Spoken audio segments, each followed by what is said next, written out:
contained the illegal drug shipments. Sinabihan si Goban na, Jimmy, anong magagawa dyan sa shipment na yan? Kinaparing Benny Antiporda yan. Sabi naman ni Jimmy, wala na akong magagawa. Huli na yan.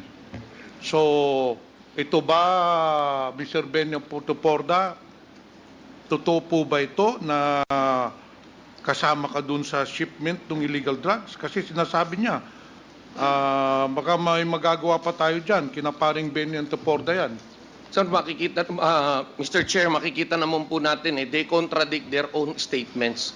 It is clear that Colonel Asierto said that I'm not in any way connected or have knowledge on shipments of drugs, no? Because in the first place, I hate drugs. People know that. Even my own family, kapag na-involve po sa drugs, ako po mismo nagpapakulong. Tauhan ko po, ako rin po nagpapakulong. On record po yan, kaya ko hong pangalanan isa-isa yan.